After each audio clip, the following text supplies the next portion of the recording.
I'd like you to imagine the following scene. You're in your house. You've got your car keys in your hand. The lights go out. Power failure. You can't see a thing.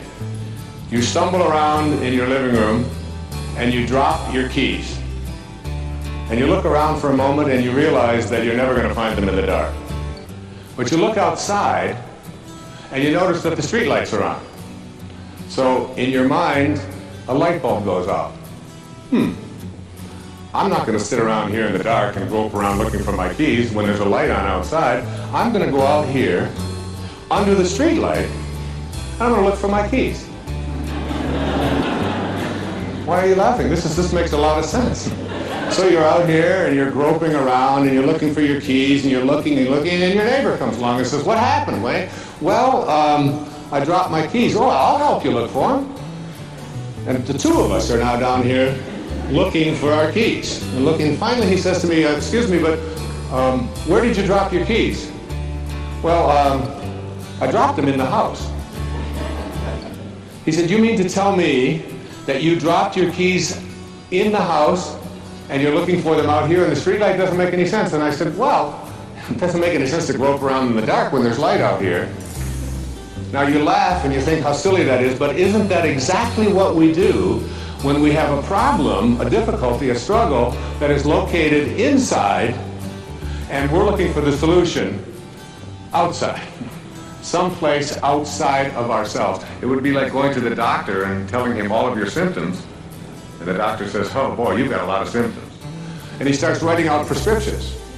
You need a prescription for this symptom, you need a prescription for that symptom. And finally he gets this 4 or 5, and you go to walk out and you say, "Well, I'd like my prescriptions." He said, no, I'll give this one to your mother-in-law, and I'll give this one to your neighbor, and I'll give this one to your daughter, and I'll give this one to your father. I mean, you're the one with the struggles and with the difficulties, and expecting somebody else to change or something outside of you to get better in order for you to make your life work at this level that I'm calling intention is something you have to really take a hard look at. It's in here. We have to see, the question isn't whether I'm connected to this field of intention. The question is, how ready am I to keep that connecting link absolutely corrosion-free?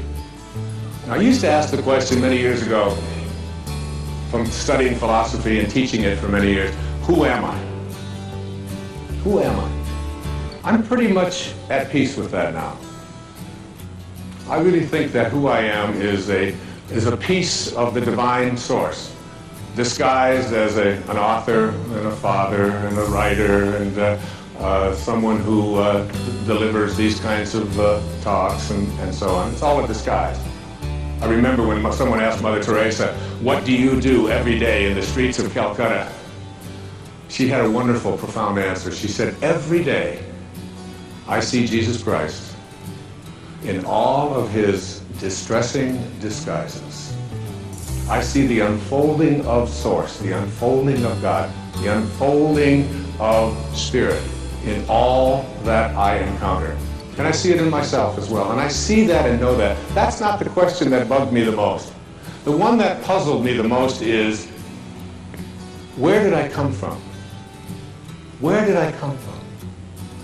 You ever ask yourself that question? I used to ponder that. I could remember I lived in a series of foster homes for a while when I was a young boy, until I was about 9. And I would lay out in Mount Clemens, Michigan, I would lay out on the grass, and I would look up, and I'd see these endless stars. There was an apple orchard out there. And I could just lie there on my back, and I'd just look up, and I'd say, where did I come from? Where did I come from?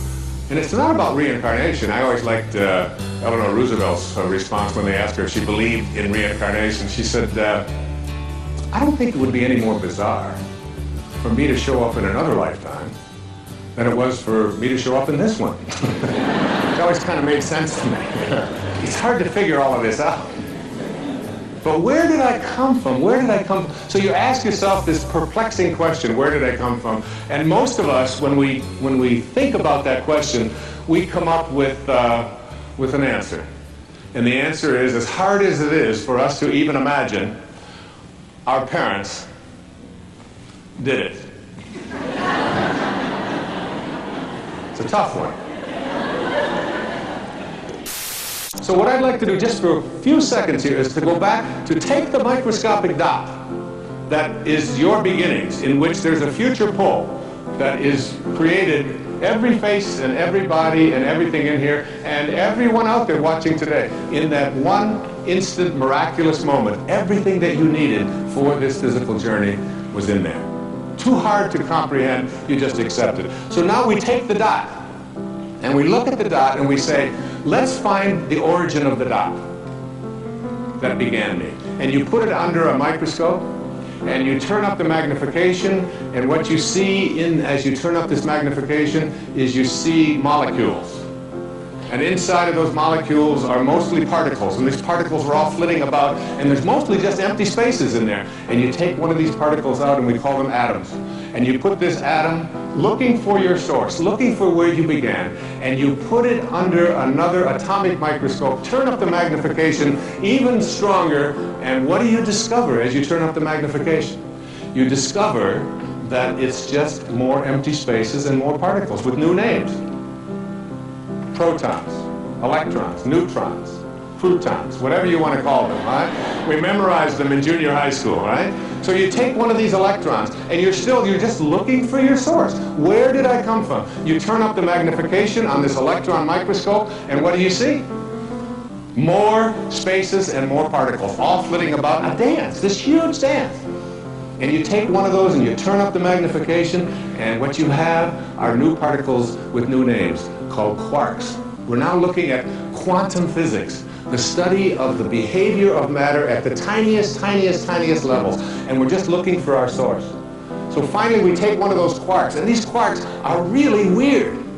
My friend Deepak Chopra has often said to me, Wayne, he said, quantum physics is not only stranger than you think it is, it's stranger than you can think. Because you take a tiny little subatomic particle and observe it, and the fact is that the nature of your observing changes what you're observing. If you look at it in a certain way, it becomes one thing. If you turn away, it becomes something else. It's truly a scientific fact that when you change the way you look at things, the things you look at change. And now you take this tiny little subatomic particle, and you take it and you put it in a particle accelerator, and you rev up the speed of these things and collide them at 250,000 miles per hour. You collide them, you open up the particle accelerator looking for your source, and guess what's in there? Nothing. No thing. That the dot that began you originated from a field of energy that has no boundaries, no beginnings, no ends. It's infinite. It's an infinite potential. And the question that I have for you is, if you can get this, that you didn't begin with that particle, because particles themselves do not create more particles. St. Paul put it this way in the New Testament, that which is seen hath not come from that which doth appear. They talked a little strange in those days, right? What that means is that everything that we see in the material world doesn't originate in the material world. It's the spirit that gives life. The flesh counts for nothing. I am the source of all material and spiritual worlds. Everything emanates from me. That's what it sounds like. Everything emanates from me. So that means you. And that's why the words, with God all things are possible, means that when you find in your heart a way to reconnect to this, and remember what I talked about in those opening quotes, that this field of intention is a field that is only corroded because we take on something that separates us from the source. And that is called the ego. And the ego is really nothing more than an idea that we carry around. It's the source of virtually all of our problems. The only difficulty is you can't check into a hospital. Like if you got an appendix problem, you check in, get an appendectomy. There's no place that I know of that gives egoectomies. It would be nice, but it doesn't work that way. So that what you want to do is figure out a way to get rid of this idea that who I am is separate from this. And this is your source. And when you reconnect to your source, live in harmony with your source, you are connecting to the field of intention. And when you're with this field of intention, everything that this field of intention from which all material worlds emanate, everything that it can do, you can do, because you are it and it is you. The problems that we have is we've come to a place where we believe that we are separate from it. And so we start to believe that I am what I do, and I am what I have, and I am separate from everybody else, and I am my reputation, and I'm separate from what is missing in my life. But this field from which all things originate, if it's everywhere, it's got to be in you. And if it's everywhere and it has to be in you, it has to also be in everything that you perceive to be missing from your life. It has to be in that too, because there's no place that it's not. And if there's no place that it's not, you literally are already connected to everything that you would like to attract into your life. What keeps you from doing it is your belief that you're separate from your source. We want to reconnect to this source.